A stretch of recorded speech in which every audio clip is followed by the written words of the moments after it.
जय हिंद दोस्तों। TGT PGT maths का ये लेक्चर 5 है और इससे पहले 4 लेक्चर्स जो हैं वो अपलोड हो चुके हैं।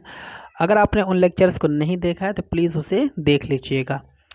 सेट चैप्टर हमारा चल रहा है और आज का जो हमारा टॉपिक है वो है प्रॉपर सबसेट, और भी बहुत सारे टॉपिक्स हमको पढ़ने हैं। ठीक है, तो प्रॉपर सबसेट क्या होता है आइए हम समझ लेते हैं इसको। यहाँ पर लिखा है कि if each element of A is in set B and set B has at least one element which is not in ए।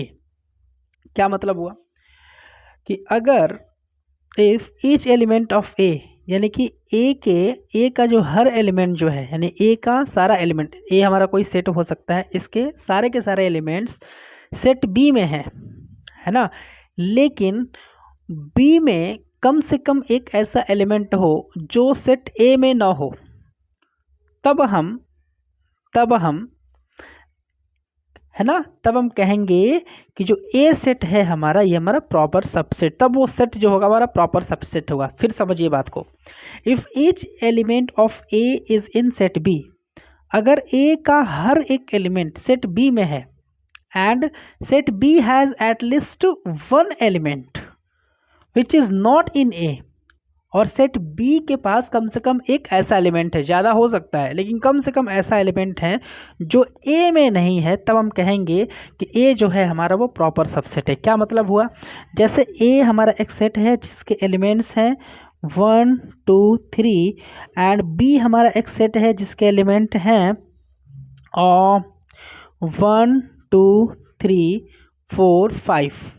ठीक है, तो ए के सारे एलिमेंट्स बी में हैं, लेकिन कम से कम बी में एक ऐसा एलिमेंट हो जो कि ए में ना हो। तो बी में तो दो एलिमेंट हैं, 4 और 5, 4 भी ए में नहीं है, 5 भी ए में नहीं है, तो ज़्यादा हो सकता है। ठीक है, कम नहीं होना चाहिए। जैसे तो हम ए को कहेंगे प्रॉपर सबसेट। समझिए बात को, ए के सारे एलिमेंट बी में हो, लेकिन बी में कम से कम एक ऐसा एलिमेंट होना चाहिए, कम से कम एक ऐसा अवयव होना चाहिए जो ए में ना हो। जैसे अगर हम दूसरा एलिमेंट लें, दूसरा सेट लें, एक्स हमारा एक सेट है जिसमें कि ए बी सी है एलिमेंट्स, और वाई एक सेट है जिसमें कि ए बी सी एलिमेंट है। ठीक है, तो हम यहाँ पर एक्स को प्रॉपर सबसेट नहीं कहेंगे। क्यों नहीं कहेंगे? क्योंकि वाई के सारे एलिमेंट्स ही एक्स में है ना, लेकिन कम से कम ऐसा एक एलिमेंट होना चाहिए वाई में जो एक्स में ना हो, तब हम एक्स को प्रॉपर सबसेट कहते हैं। लेकिन यहाँ पर तो y के सारे एलिमेंट ही x में हैं, तब हम इसको प्रॉपर सबसेट नहीं कहेंगे, हम सिर्फ यहाँ पे इसको इक्वल सबसेट कहेंगे। यानी कि हम कह सकते हैं कि x is equal subset of y। Clear? समझ में आया आपको? ठीक है, नेक्स्ट कॉन्सेप्ट क्या है दोस्तों? ठीक है, अगर हमारे पास कोई एक सेट है, एक सेट A है जिसके नंबर ऑफ एलिमेंट कितने हैं, n है। कोई सेट है और उसका नंबर ऑफ एलिमेंट्स कितने हैं, n है। तो total number of proper subset, तो total number of proper subset कितना होगा? तो ये होता है आपका 2 टू द पावर n-1 के बराबर। किसके बराबर होगा? Total number of proper subset किसके बराबर होगा? किसके बराबर होगा? Number of non empty set, है ना, नॉन एम्प्टी सेट सबसेट के बराबर होगा। क्लियर? आपने देखा होगा कि अगर हमारे पास पूछा जाए कि non empty set, non empty subset कितने होते हैं, तो 2n-1, तो इसी के बराबर होता है total number of proper subset, total number of proper subset. अच्छा ठीक है, समझ में आ रहा है ना? सब प्रॉपर सबसेट तो आप समझ गए होंगे कि अगर ए के सारे एलिमेंट बी में है लेकिन बी के कम से कम एक ऐसा एलिमेंट है जो कि ए में नहीं है, तो ए को हम लोग प्रॉपर सबसेट कहेंगे। तो अगर हमारे पास एक सबसेट, अगर हमारे पास एक सेट दिया हुआ है, अगर हमारे पास एक सेट दिया हुआ है जिसके नंबर ऑफ एलिमेंट कितने हैं, स्मॉल n है, तो total number of proper subset कितना होगा? 2 टू द पावर n-1 होगा। जैसे अगर हमारे पास एक क्वेश्चन है कि एक सेट है ए जिसके एलिमेंट्स हैं 1 2 3, जिसके एलिमेंट्स कितने हैं? 1 2 3 हैं, तो बताइए कि total number of proper set subset कितना होगा? Total number of proper subset कितना होगा? तो यहाँ पर n की वैल्यू देखिए, यहाँ पर कितना है, n मतलब नंबर ऑफ एलिमेंट्स 3 है, तो कितना हो जाएगा total number of proper subset? 2 to the power n-1, यानी कि 8 - 1 विच इज़ 7। कितना हो जाएगा 7 हो जाएगा। ठीक है, अब total number of non empty proper subset कितना होगा, non empty proper subset, total number of non empty proper subset, यानी कि प्रॉपर सबसेट हो हमारा लेकिन उसमें एम्प्टी सेट नहीं आना चाहिए, तो उसका फॉर्मूला होता है दोस्तों 2 to the power n minus का 2। कितना होता है 2 to the power n minus का 2। क्वेश्चन दे दिया जाए कि एक ए सेट है आपके पास जिसके नंबर ऑफ एलिमेंट्स 3 है, तो बताइए कि total number of non empty proper subset कितना होगा, तो फॉर्मूला होगा 2 to the power n minus का 2, यानी कि 8 माइनस का 2 विच इज 6 हो जाएगा। मुझे उम्मीद है समझ में आया होगा। ठीक है, नेक्स्ट टॉपिक है हमारा पावर सेट। पावर सेट क्या होता है, let A be any set, मान लेते कि ए कोई हमारा एक सेट है, then collection of all possible subset, है ना। तो पॉसिबल सबसेट का जो कलेक्शन होता है उसे हम क्या कहा, subset of set A is said to be power set, है ना। क्या मतलब हुआ कि अगर हमारे पास कोई ए एक सेट है तो उसके जितने भी पॉसिबल सबसेट हो सकता है उसका कलेक्शन बना लीजिए, वही होगा हमारा पावर सेट। क्या मतलब हुआ, जैसे हमने कहा कि ए एक सेट है जिसके एलिमेंट्स हैं ए बी सी, ठीक है, तो इसका पावर सेट क्या होगा, पावर सेट क्या होगा, तो इस सेट का क्या क्या सबसेट बन सकता है, जैसे फाई हमारा किसी भी एक सेट का सबसेट होता है। अच्छा, ए हो जाएगा सेट ए,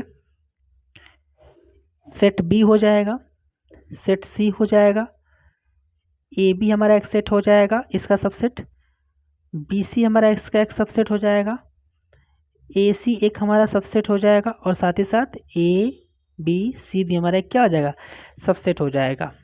तो ये जो कलेक्शन है इसको ही हम बोलेंगे क्या, पावर सेट बोलेंगे। क्या बोलेंगे, पावर सेट। किसको किससे रिप्रेजेंट करते हैं, पी ए से रिप्रेजेंट करते हैं, पी ए से रिप्रेजेंट किया जाता है किसी सेट के पावर सेट से। तो पावर सेट का मतलब यही होता है साफ साफ कि अगर हमारे पास कोई एक सेट है तो उसका कितने प्रकार से सबसेट बन सकता है उसका भी कलेक्शन, उसका कलेक्शन हमारा हो जाएगा पावर सेट। क्लियर। अच्छा, अब हमारे पास एक सेट ए है जिसके नंबर ऑफ एलिमेंट्स कितने हैं, n है। तो अब पूछा जाए कि बताइए कि total number of power set कितना होगा, तो इसका फार्मूला होता है 2 to the power n होता है। कितना होता है, 2 to the power n। जैसे अगर हमारे पास एक सेट है a is equal to A B C, तो पावर सेट है ना, कितने पावर सेट बनेंगे, पावर सेट के कितने एलिमेंट्स होंगे, मतलब जो पावर सेट बनेगा, जैसे एक पावर सेट बना हुआ है तो कितने एलिमेंट्स हैं, ठीक है ना, कई 1 2 3 4 5 6 7 8 एलिमेंट्स हैं कि नहीं है। तो अगर इसी तरह से हमारे पास कोई एक सेट है जिसके n एलिमेंट्स हैं तो कितने नंबर ऑफ पावर सेट होंगे, है ना, number of elements of power set, power set के कितने एलिमेंट्स होंगे 2 to the power n। जैसे यहाँ पर एक सेट है जिसके एलिमेंट्स 3 हैं तो इसके कितने पावर सेट हैं, मतलब पावर सेट के एलिमेंट्स कितने हैं, तो हो जाएगा 2 to the power 3 यानी कि 8। और आप देख सकते हैं ये एक पावर सेट है, ये एक पावर सेट है और इसमें कितने एलिमेंट्स हैं, 8 एलिमेंट्स हैं। तो मुझे क्लियर है कि समझ में आपको आया होगा। चलिए अब समझ लेते हैं ज्वाइंट सेट क्या होता है। ज्वाइंट सेट क्या होता है, two sets A and B are said to be joint set, यानी कि अगर हमारे पास दो सेट है ए और बी तो इनको हम ज्वाइंट सेट कहेंगे if A and B have at least one common element between them. अगर ए और बी के पास कम से कम एक कॉमन एलिमेंट हो, तब क्या मतलब हुआ, कम से कम एक कॉमन एलिमेंट होना ही चाहिए। क्या मतलब हुआ, जैसे ए एक सेट है जिसके एलिमेंट्स हैं 1 2 3 एंड बी एक सेट है जिसके एलिमेंट हैं 3 4 5, ठीक है। तो क्या ए और बी ज्वाइंट सेट हैं, तो इसके लिए ज़रूरी क्या है कि ए और बी में कम से कम एक कॉमन एलिमेंट होना चाहिए, यानी कि 3 देखिए 3 हमारा कॉमन है। कॉमन एलिमेंट मतलब एक ऐसा एलिमेंट जो पहले सेट में भी हो दूसरे सेट में भी हो, जैसे 3 है, 3 ए में भी है और बी में भी है, तो हम कहेंगे कि A and B are joint set, ठीक है। अच्छा, दूसरा एग्जांपल ले सकते हैं, एक्स हमारा एक सेट है जिसके एलिमेंट्स हैं A B C and Y एक दूसरा सेट है जिसके एलिमेंट्स हैं B C Y and Z. तो इसमें देखिए एक्स और वाई में कॉमन एलिमेंट कितने हैं, बी सी 2 कॉमन एलिमेंट हैं, तो यहाँ पर भी एक्स और वाई को हम कह सकते हैं ज्वाइंट सेट। अच्छा, अगला जो सेट है हमारा डिसज्वाइंट सेट है। डिसज्वाइंट सेट क्या होता है, two set A and B are set to be disjoint set. दो सेट है हमारे पास ए और बी, इसको हम डिसजॉइंट सेट कहेंगे if A and B have no common element between them, यानी कि अगर ए और बी के पास कोई भी कॉमन एलिमेंट न हो। ठीक है, क्या मतलब हुआ, जैसे ए इज इक्वल टू हमारे पास एक सेट है A B C and B is equal to एक सेट है हमारे पास 2 3 4। तो क्या कोई कॉमन एलिमेंट दिख रहा है यहाँ पर, है ना, कॉमन एलिमेंट कुछ नहीं है यहाँ पर। तो हम कहेंगे कि ये जो ए और बी सेट हैं ये कैसे सेट है, ये हमारे डिसजॉइंट सेट है। तो डिसजॉइंट सेट में कोई भी कॉमन एलिमेंट नहीं होता है, जबकि जॉइंट सेट में कम से कम एक कॉमन एलिमेंट होता है। ठीक है, अगला टॉपिक हमारा डिफरेंस ऑफ ए सेट, है ना। अगर हमारे पास दो सेट दिया गया है तो उसका डिफरेंस कैसे निकालते हैं, क्या मतलब हुआ, जैसे एक सेट है हमारे पास ए जिसके एलिमेंट हैं 1 2 3 4 और एक दूसरा सेट है बी जिसके एलिमेंट्स हैं 3 4 5 6। ठीक है, तो अब हमने कहा कि बताइए कि ए माइनस बी क्या होगा, तो इसी को तो बोलते हैं डिफरेंस ऑफ सेट, मतलब कि समुच्चयों का घटाना। तो क्या होगा, तो ए माइनस बी का मतलब क्या हुआ कि ए माइनस बी यानी ए में से बी के एलिमेंट्स को हटाना है। समझ में आ रही बात, देखिए क्या मतलब हुआ, जो भी कॉमन एलिमेंट्स होंगे उसको आप ए में से काटेंगे। स्टार्टिंग में क्या लिखा है, ए लिखा हुआ है। ठीक है, तो ए माइनस बी अगर आपको फाइंड करना है तो ए और बी के कॉमन एलिमेंट्स ए में से काटिए। जैसे 3 बी में भी है 3 ए में भी है, 3 कट कर दीजिए, यहाँ पे मत कट करिएगा। ए में से बी को माइनस करना है तो ए में से कट करेंगे, ए में से ना माइनस करना, ए में से कट करेंगे। 4 भी आपका कॉमन एलिमेंट है तो 4 ए में से कट करेंगे, क्यों, क्योंकि ए में से माइनस करना है। ठीक है, अब कोई कॉमन एलिमेंट नहीं है, यानी कि ए माइनस बी आपका हो जाएगा 1,2 1,2। अच्छा, हमने कहा कि बी माइनस ए क्या होगा, बी माइनस ए क्या होगा, तो अब बी में से कट करेंगे कॉमन एलिमेंट को, बी में से कट कर दीजिए, है ना, ए माइनस बी माइनस ए। तो अब बी में से कट कर दीजिए, 3 और 4 कट हो गया, बचा क्या 5,6 5,6। समझ में आया कि नहीं आया, आया होगा समझ में। फिर से मैं एक एग्जांपल और समझा देता हूँ आपको। ए एक सेट है जिसमें कि A B C E D elements हैं और बी एक दूसरा सेट है जिसमें कि ए सी ई डी, है ना, एफ एच आई। ठीक है, तो अब हमने कहा कि ए माइनस बी बताइए क्या होगा, ए माइनस बी, तो ए के एलिमेंट्स कट करेंगे जो कॉमन होगा, ए माइनस बी यानी कि ए में से बी के सारे एलिमेंट्स को हटाना है। तो देखिए ए कॉमन है तो ए में से ए कट हो गया। ठीक है, सी कॉमन है, सी कट हो गया, ई कॉमन है, ई कट हो गया, डी कॉमन है, डी कट हो गया, और देखिए बी कॉमन है क्या इसमें, बी इसमें है नहीं है, तो ए माइनस बी क्या बचा, सिर्फ बी बचा, ओनली बी बचा। बी माइनस ए क्या होगा, बी माइनस ए, तो अब बी में से कॉमन एलिमेंट को कट करेंगे। ठीक है, तो देखिए ए सी ई डी, ए सी ई डी क्या बचा, एफ एच आई, तो ये हो जाएगा आपका बी माइनस ए। क्लियर है ना। अच्छा, सिमेट्रिक डिफरेंस ऑफ सेट क्या होता है, सिमेट्रिक डिफरेंस ऑफ सेट, जैसे हमारे पास दो सेट दिया गया है, एक ए सेट दिया गया है और एक बी सेट दिया गया है, तो इसका जो सिमेट्रिक डिफरेंस होगा, सिमेट्रिक डिफरेंस को रिप्रेजेंट करते हैं set A del set B से, set A del set B से, इसको क्या बोलेंगे, symmetric difference of set, symmetric difference of set. और ये कैसे निकालते हैं, ये हम निकालते हैं A minus B, B minus A के यूनियन से। यूनियन आपको नहीं समझ में आता है, अभी क्लियर हो जाएगा, है ना, क्योंकि यूनियन इसका एक टॉपिक है जो कि आपको पढ़ना है। फिलहाल के लिए यूनियन का मतलब होता है, हिंदी में इसको संघ बोलते हैं, यूनियन का मतलब होता है सारे एलिमेंट्स।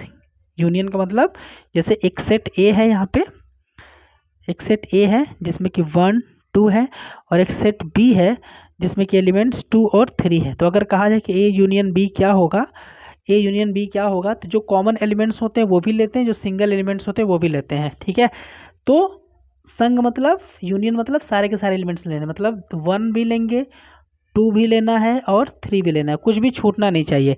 यानी कि ए में जितने एलिमेंट्स हैं वो भी लेने हैं, बी में जितने एलिमेंट्स हैं वो भी लेने हैं, एक एलिमेंट्स को सिर्फ एक ही बार लेना है। ठीक है, अब क्लियर है।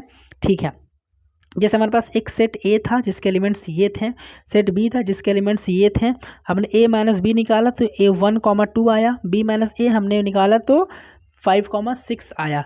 तो अब अगर हम निकालें ए और बी के लिए, है ना, इसके लिए अगर हम निकालें सिमेट्रिक डिफरेंस ऑफ सेट, यानी कि ए डेल बी अगर हम निकालें तो ए माइनस बी और बी माइनस ए का हमको यूनियन लेना है। तो ए माइनस बी और बी माइनस ए का यूनियन ले लीजिए इन दोनों का, 1,2 5,6, तो क्या आ जाएगा 1 2 5 6। तो इसे आप कहेंगे सिमेट्रिक डिफरेंस ऑफ सेट। ठीक है, इसी तरह से इस ए और बी के लिए अगर हमने निकाला यहाँ पर कि ए डेल बी क्या होगा, ए डेल बी मतलब सिमेट्रिक डिफरेंस ऑफ सेट क्या होगा इसके लिए, तो क्या होगा बताइए, ए माइनस बी आपका बी है, बी माइनस ए आपका एफ एच आई है, तो क्या हो जाएगा B comma F comma H comma I, ये सारे के सारे सेट के एलिमेंट्स हो जाएंगे। तो ए डेल बी यानी कि सिमेट्रिक डिफरेंस ऑफ सेट। ठीक है, अब हमारा अगला टॉपिक है यूनिवर्सल सेट। यूनिवर्सल सेट क्या होता है, the set containing all the elements of a family is universal set, it is denoted by you. Universal set को यू से रिप्रेजेंट किया जाता है और जो यूनिवर्सल सेट होता है वो गिवन सेट से सबसे बड़ा होता है। गिवन सेट का मतलब जैसे मान लीजिए कि एक सेट ए दे दिया गया 1 2 3 4 डॉट डॉट डॉट डॉट 10 तक दे दिया गया, और एक दूसरा सेट दे दिया गया बी, है ना, जिसमें कि हैं कौन कौन से एलिमेंट हैं, और 9 10 11 डॉट डॉट डॉट करते करते 20 तक दे दिया गया। एक दूसरा तीसरा सेट था सी जिसके एलिमेंट्स थे 19 20 21 डॉट डॉट डॉट करते करते मान लीजिए 100 तक दे दिया गया। ठीक है, तो जो यूनिवर्सल सेट होगा हमारा वो गिवन सेट से मतलब दिए गए सेट से बड़ा होगा, जिसको कि फैमिली कहा जाता है ना। ये जो छोटे छोटे सेट हैं ना ये फैमिली के मेंबर्स हैं, और फैमिली में तो सारे मेंबर्स को जोड़कर ही फैमिली बनता है, मतलब फैमिली में मेंबर्स ज़्यादा होते हैं।